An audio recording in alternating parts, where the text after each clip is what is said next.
The room is relationships. The room is you and me and everyone in America. What are you talking about? The room is different cookie cutter from Hollywood. Yeah, man, you never know. People are very strange these days. What's going on?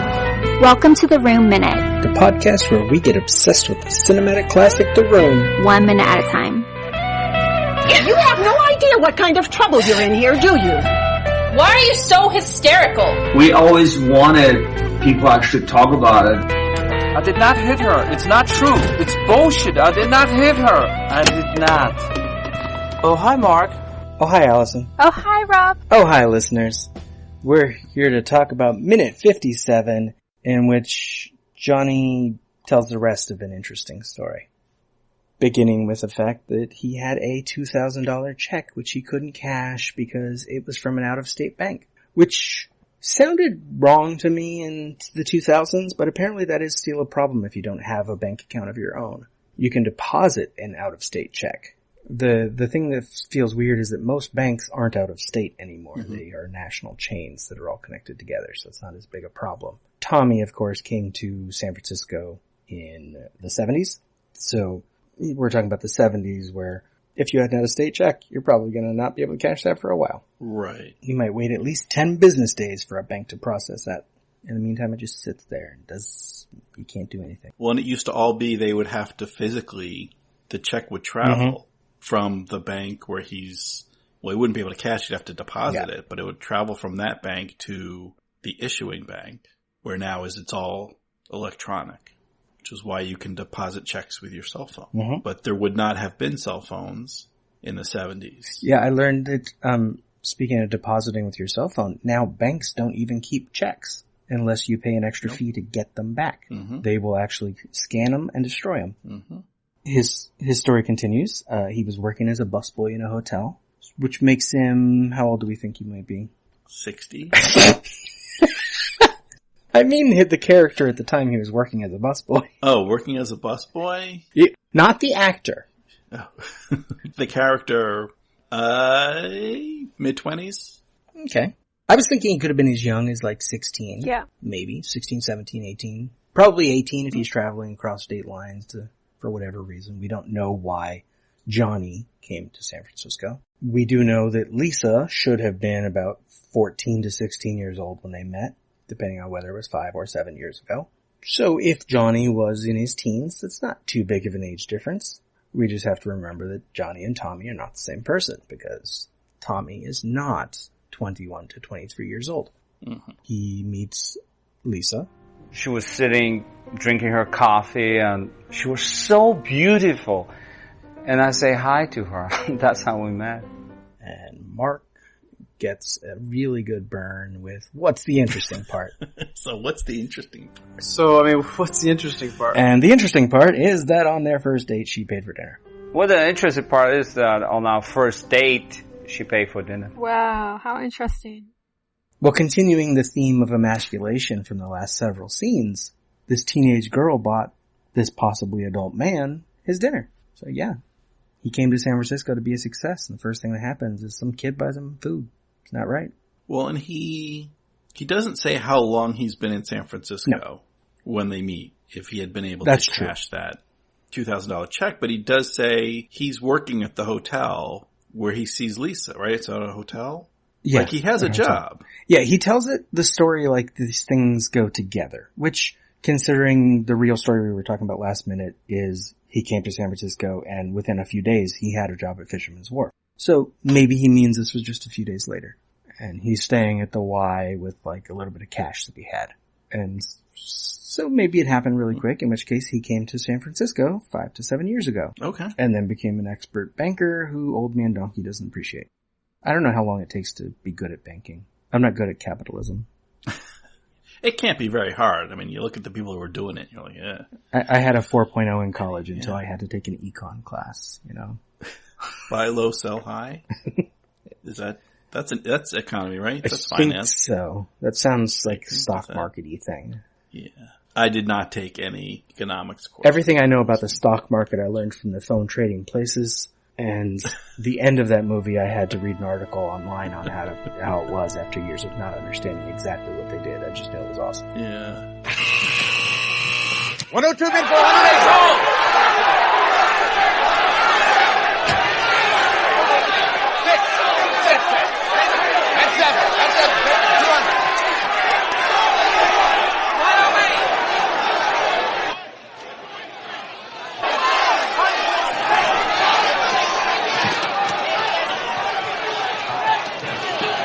Hey, the Dukes are trying to corner the market.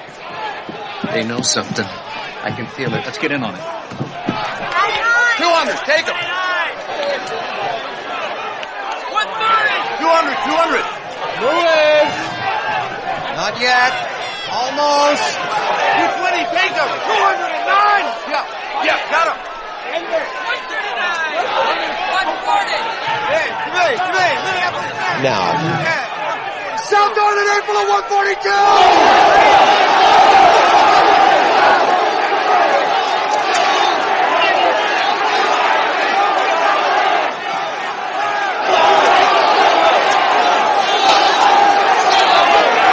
That's not right. How can the price be going down? Something's wrong. Where's Wilson? What are they doing here? They're selling, Mortimer. Well, that's ridiculous. Unless that crop report... God help us.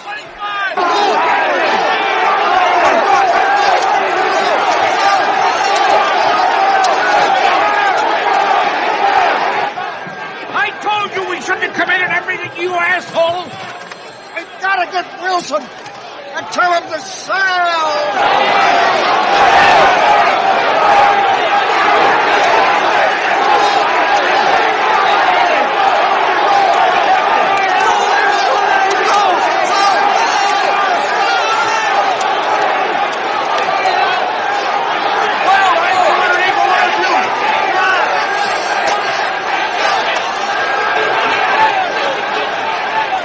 Ladies and gentlemen, Secretary of Agriculture.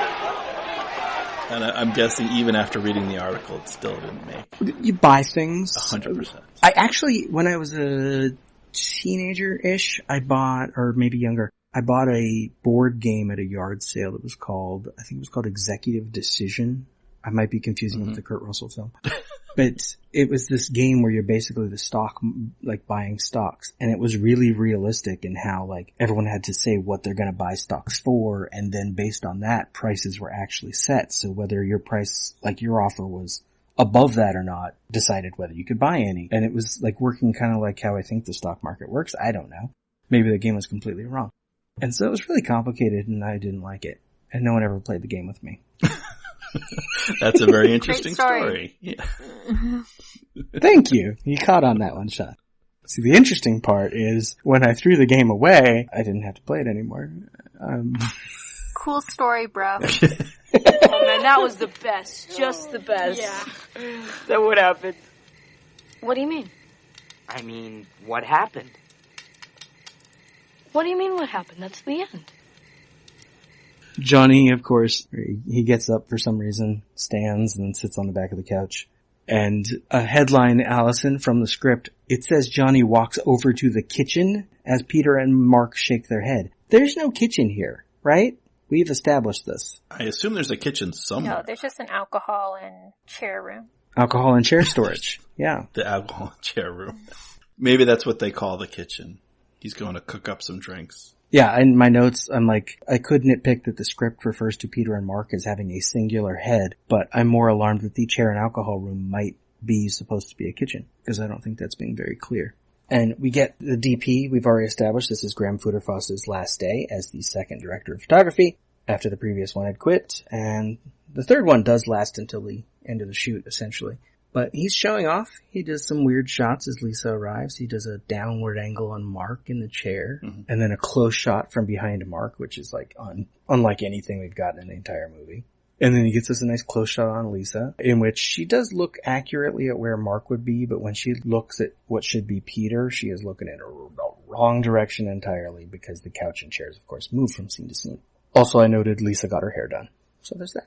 Now, you mentioned the director of photography. Mm-hmm. The close-ups, the second half of this minute, and this may be something that, like, happens all the time and I just never noticed it before, but, like, the tops of everyone's head is cut off. Well, keep in mind they're using 2 cameras at the same time.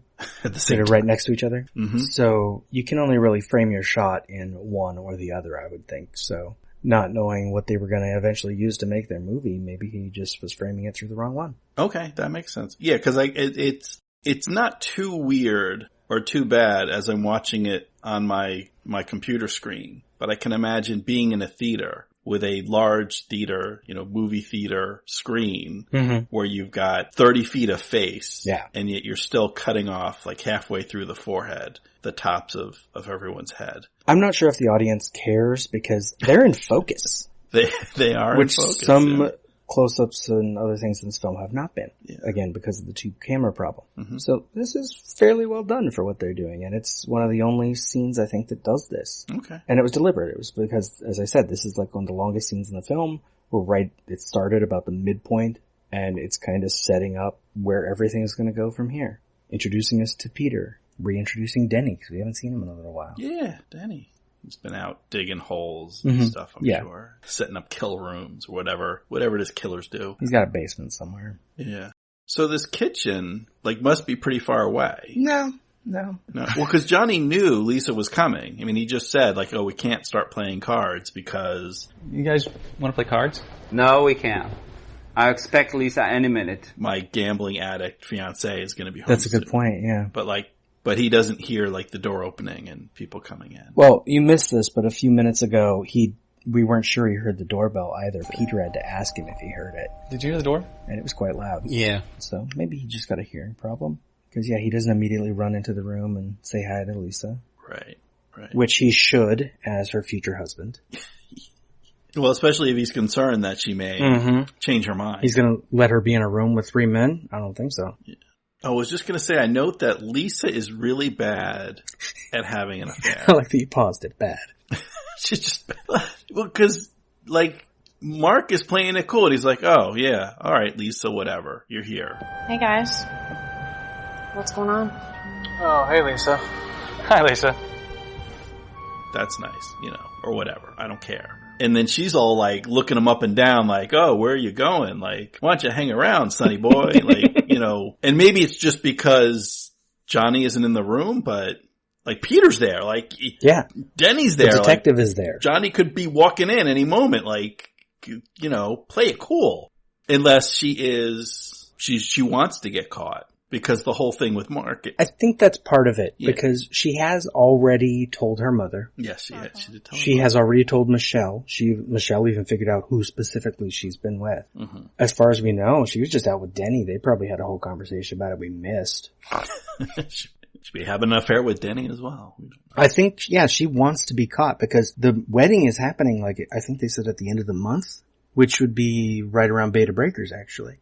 And so she wants out. She needs people to know. She might want Peter to see it. Or maybe she can see that Peter has a concussion and he can't focus across the room like that. Right. Yeah, because this is all, she doesn't like Mark. But she doesn't know how to break it off with Johnny. Right. So, she's trying to get caught. So she is good at having affairs, but she's purposely not being good at this affair. And I would note that Peter only says hi, Lisa, after Mark does, and after Lisa talks. So, we don't have any evidence that Peter recognized her visually. Mm-hmm. So, maybe she's fine with checking out Mark. Denny can't see it. He's behind her. And Peter can't see it because he's across the room. Yes. Denny isn't even really paying any attention. No, he's out the window. He's worried about the cops. Because he's a killer. Actually, with the layout of this room, which window does he go to?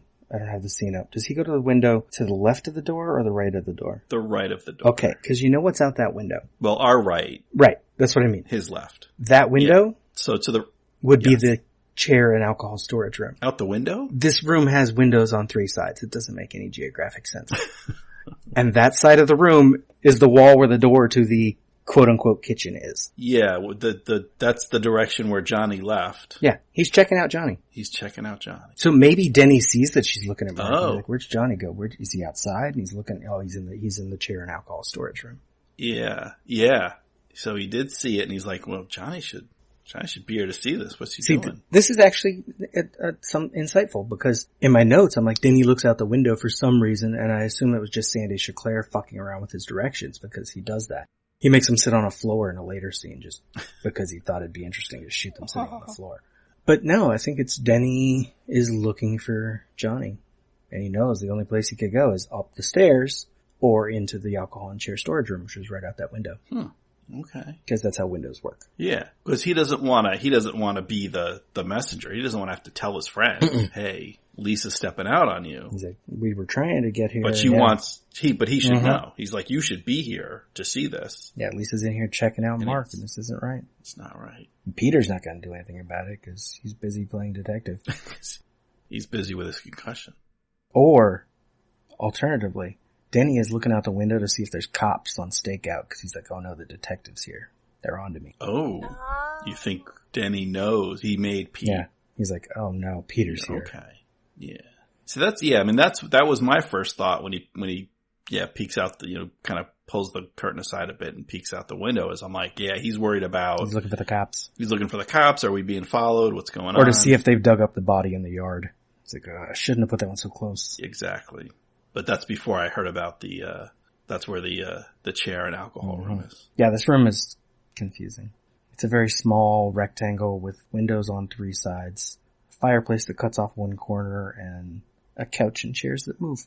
I mean, couch and chairs can be moved, of course, in the real world, but in a movie you don't normally move furniture just because. They don't usually move that much, as they do here. This scene shows us a lot of the other side of the room that we've barely seen, is that wall between the two doors, where there's a little chair with the little table with the phone and everything. But that's because just a few minutes ago, that phone became really important, because Johnny has put a tape recorder on it so he can see what's going on. Mm-hmm. He's getting paranoid. And this is Denny being paranoid, so it all makes sense. A lot of paranoia going around. Mm-hmm. Now, it's Friday, so we got Friday business. Any other notes on minute 57 first? Nope, nothing more from me. Then I will do just a couple notes from a midnight screening. Notes from a midnight screening. When Johnny asks, do you guys want something to eat? Random person screams out pizza, because why not? The audience loves Denny, and so when he comes in, they scream for Denny, but then they immediately yell for him to close the door, because he does not close the door. And the audience is concerned about the door getting closed. And that's it for that one. But it is Friday. It's Friday.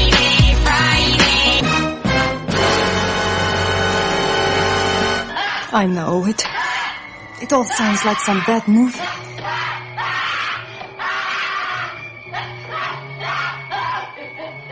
I believe you have some to talk about? Multiple? Yeah, well, let's talk about Pitch Black. I was going to try to, surprise you with that one, and then I realized I posted on Facebook about it.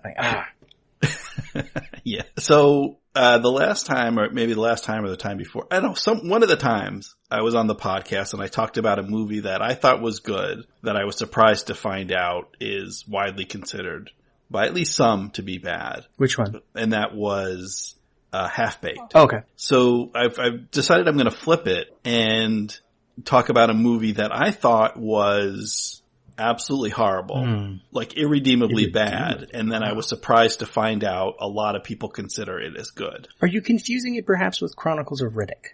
No, Okay. And actually, talking to people saying how much they liked Pitch Black and this Riddick character convinced me to watch Chronicles of Riddick.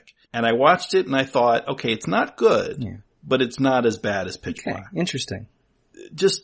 And as sort of a sci-fi man versus alien action flick, I guess it's passable, but the setup, and I haven't seen it in a while, I don't know if it's the first 20 or 30 minutes of Pitch Black, are just so ridiculous. I couldn't get on board with anything after that. I think the thing that bothered me most is Space Mecha. So there's this ship that is traveling, and the passengers it's a ragtag group of just various people that are traveling from one part of space to another. Mm-hmm. And they are forced to also travel with this, like, the galaxy's worst serial killer, like the worst criminal in this quadrant of the galaxy, played by Vin Diesel, and that is Riddick. In one of his first big roles, yes. Yeah. And on the ship, I think it's just two people. I think it's just a man and his son, but they are missionaries, and they're traveling to space Mecca. They're Muslims. At the beginning there are, I think, 4 of them that survive, and then a couple get killed pretty early on. Which, like, okay, I could see, like, when we, if humanity as a species, if we attain the ability to travel through space such that we can get to different solar systems and different planets, and we travel from place to place, that, new holy sites are going to be found in new religions, and certainly if we start interacting with aliens, that will expand that whole world. Mm-hmm. But these new places will be, if there's new religious sites and new, if you're going to do a pilgrimage to some new space place, it's not going to be just the Earth name, but add space. To be fair, they call it New Mecca, not Space Okay, Mecca. New Mecca. Don't you live in New Jersey? So is there going to be like a space Bethlehem, and, space Mormons are going to go to space Utah? I don't know. It's like that, the New Mecca thing, it just took me out of it from the very beginning. So by the time they get to the action part, I was just out of it. And then the name Pitch Black comes from the aliens only come out at night. Uh-huh. And it's like, I think it's like a multi-sun system. It's like Tatooine. Yep. So you got multiple suns. Yeah. So for it to be completely night, like completely black, is very rare. It's every 22 years. And the ship just happens to crash right before night comes. So like, as when the last sun sets, all these killer aliens are going to come out of the dark and kill everyone. But when are you getting to the negative? Yeah, You're digging your own grave. It's very unfortunate timing. But the sensitivity of the aliens, like, is all over the place. Like, sometimes, it seems like a single photon will turn them into dust, and then other times they're like, well, it kind of makes them uncomfortable. They really don't like the light, but it's not deadly. Like, that seemed to, just the sensitivity to light went back and forth as, the demands of the scene. Okay. It seemed to me. So I'm like, I thought this was like a so bad it's good, we watch this so we can laugh at it kind of movie. And then the internet came around and I found out, like, no, there are people that really love this film. Yes. And I'm like, oh, okay. The special effects on the aliens do not hold up very well, but otherwise I still liked it when I watched it just this morning. Okay. It's more of a horror film in structure than a science fiction film, but yeah, it's set on another planet. Mm-hmm. Yeah, so it's, it's on another planet, they're aliens, but it's really more of a monster horror film. And, Vin Diesel does, he's a good actor. Mm-hmm. And this is kind of early in his career. Although he does, as you mentioned, he goes on to play this character, Riddick, a few more times. 2 more films in a video game, I think. Yeah, there's some sequels. So he's basically between Riddick and Dominic Toretto of the Fast and Furious franchise, and then Xander Cage of Triple X. That's he's built a career out of that. Which is kind of a shame, because early on he does some dramatic roles, Vin Diesel, particularly in Boiler Room. Yeah. I thought he was good. He's in Saving Private Ryan. Yeah, which was before this. And some other things. Like, I think he could do, like, serious dramatic acting, but I'm guessing that probably doesn't pay as well as the Fast and Furious type stuff. But yeah, so Boiler Room, is it good? Is it so bad that it's good? Boiler Room? Or sorry, not Boiler Room. Pitch Black. I'm sorry, I have the IMDb listing, and I was looking at it, and so I said no. So Pitch Black. So Iron Giant. I say it's so bad it's good. Some people think it's actually good. I guess we leave it up to the listener. What do you think? What do you feel? What's your opinion? And you can, if you have an opinion, you can leave it in your pocket. Mm-hmm. You can leave your opinions about how Sean is wrong in your pocket on Facebook. You can take your complaints and send them to New Mecca. But the movie also doesn't take place on New Mecca. They crash on some unknown place that just happens to have geologists had set up a camp there. Right. Yeah. Yeah, no, it doesn't have, it's just, what it is. Does it bother you that they call them geologists too, since it's not Earth? No, actually, no, that's fine. You do live in New Jersey, right? I'm from New Jersey. I live in New England. Should you really live in a place with New as the name? That's going to be your attitude. Yeah. Fine. You need to move. Is what. Yeah. I need to move. I don't know, for some reason, just when I first saw this film, just the whole New Mecca thing, I'm like, you give it some other name and just say we're religious missionaries, we're making our pilgrimage to. Well, I think in terms of bad filmmaking or bad writing in a way, they were trying to make it interesting by not having them be Christian missionaries. And so they made them Muslims. Right. And maybe the writer, I forget who actually wrote it, but maybe they didn't know any other Muslim cities offhand. Like they didn't want to be like New Baghdad because it's a little too... Like New Medina would have worked. Yeah. That would have been fine. We're going to New Medina. I'm on board. New Mecca. You lost me. Okay. And that's unfortunately, he mentions New Mecca in the voiceover in the first scene. So yeah, you were out. Yeah. This thing's got 3 writing credits between the story and the screenplay. And it's one of those things where you look at it and you're like, really, it took 3 people to say aliens that only come out at night, and then here's a planet where it's like night forever. I'm just surprised you didn't complain about the twist of the spoilers, young person being a female, because I thought that was one of the weird parts of the movie. That didn't have to be there. Strangely enough, that didn't bother me at all. I'm like, oh yeah, that makes When I first saw the movie, I wasn't bothered by that. I'm like, oh, okay, so that's interesting. Watching it today, I'm like, knowing she's gonna be, like, that's one of the twists is that she's a female. I'm like, there's no reason for her to be. Mm-hmm. It doesn't change everything that led before it, as a twist should. And it's a little misogynist also, because the whole problem is that she's menstruating. Go back to the room and misogyny. Yeah, if you want misogyny, we got a movie for you. Yes. It's called The Room. Room Minute. So okay, Pitch Black it is. Now I need to watch this movie. The whole time I was just thinking Doctor Who. It's like, this sounds like Doctor Who. The setup could actually work as a Doctor Who episode. It's like a planet that has a weird, like, 3-star system, and so every 22 years, part of the planet is entirely engulfed in shadow of a larger planet with rings. And so you get an eclipse that they don't know how long it's going to last. They just know it's going to happen.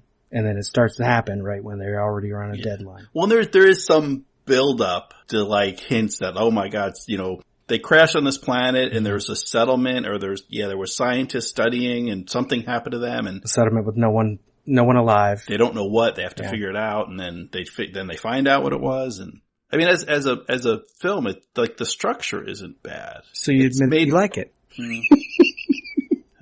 You almost said something positive. I mean, it's clear that this is a film made by people that have made films before. These. Yeah, it's the director of The Fugitive, among other things. Yeah. So it's competent, but I don't know. I think they didn't spend enough time. And it's obviously, okay, this is an action movie. This is gonna be Vin Diesel versus aliens. And that's where we're putting our resources. Which I guess if that's, that kind of makes sense. You focus on the main thing. Yeah. But. Well, to be fair, at the time, Vin Diesel was not Vin Diesel versus. He's just the guy we'd barely seen in a couple small parts. Yeah. But basically, tough guy, human versus alien. Arguably, this is the movie that made him a star, because this was his first big role, and a lot of nerdy filmgoers saw it. Oh yeah. And this, so this is, came out in 2000, so it's a year before Fast and Furious. Yeah. So kind of like his real first big thing. I just wish if they had put a little more effort into, that first 20, 30 minutes. Into not calling it New Mecca. Maybe they wouldn't have lost me. If they just called it New Jersey, you would have been fine. Yeah, that makes sense then. It's New Jersey, and they're on their way to a diner. Yeah. There, boom, movie, great, perfect. Yeah, that's what they find on this planet is a diner. That's been abandoned. It's like a Twilight Zone. Now that's a movie. There you go. Okay, one last time, Sean. Well, not one last time. We'll probably get you back again before the end of this film. one last time, where can the listeners hear more from you? Well, if you want to hear me talk about the old New Jersey and diners and other things, we did a lot of diner talk and breakfast meat talk on my show Groundhog Minute, where myself and my co-host Dave Pallas talked about the movie Groundhog Day, 1 minute at a time. And that is, you can find that at Groundhog Minute. And as always, you can go to catandshawn.org, and that links to all my podcast stuff from there. So check it out.